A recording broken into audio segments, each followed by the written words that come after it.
guys, and welcome back. My name is Moo, and we're gonna try to review DarQ, which is a really strange little game where it's you start out as this person who goes to bed, and in your dreams you're solving puzzles. The problem is that the whole game is kind of dark, hence the name. No, I'm just kidding. I've wanted to play with DarK kind of pun, but yeah, anyway. Moving on. So basically this is a game, you're this person who is running around well actually you're going to bed, and then when you are dreaming hey guys, my name is Moo, and we are going to try to review DarQ, which is a game where you start off as this person who's going to bed, and when in your dreams basically you are experiencing and solving puzzles, which is it's a kind of dark game. Kind of pun on dark. Anyway, so you are this person who's solving puzzles, and the puzzles are quite simple per se, and you are very, like, when it comes to the mechanics, you can sneak, you can run, and you can grab things.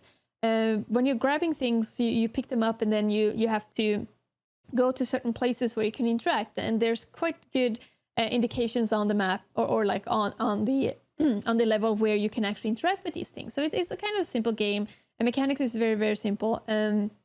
The art style is quite dark. It's very gray and black.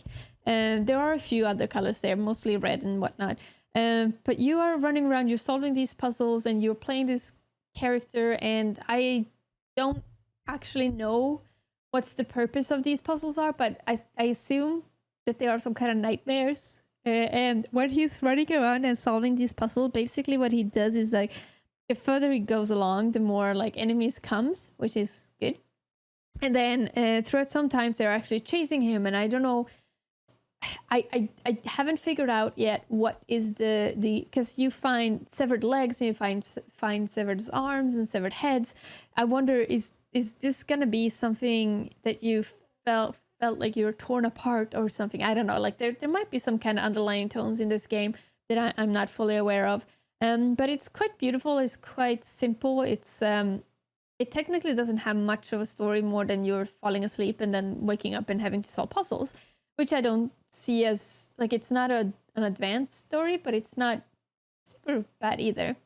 However, you are running around solving these puzzles, and like very little interaction with enemies. There are some few times where there's a jump scares, or there's a few times where they're trying to chase you, or when you get too close to the actual enemies that are in the game, then you die, more or less. And you kind of, it's kind of forgiving, so you respawn very close to where you died.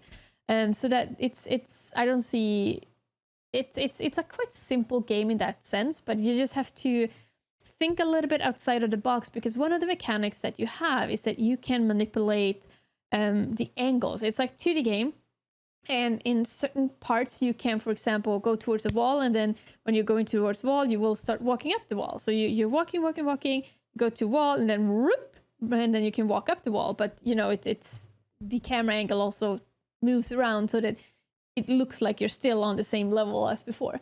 So that is kind of cool. And you have a few items that you can interact with that, for example, takes you from one place of the map to another. So you can kind of go back and forth in certain places and whatnot. So that is kind of cool. I think I want to give this game a 6 out of 10 just because it's quite short. It's quite nice. I like the puzzles. They're very simple. Could have been a little bit harder, but at the same time, there's a lot of, also you have to sometimes think outside the box a little bit, which is kind of cool. They have a little bit of mechanics where you have to manipulate your surroundings to be able to solve the puzzle, which I think is kind of cool too. So yeah, I can't say much bad things about it either, except for there's like not a very deep story in it, which is a little bit unfortunate. But maybe it will come in the future. Maybe it's meant to be in this way. I don't know. But yeah, I'm gonna give it 6 out of 10 just because it's quite short, but it's quite enjoyable. I think it's quite enjoyable. Anyway, guys, thank you so much for watching, and I'll see you later. Bye.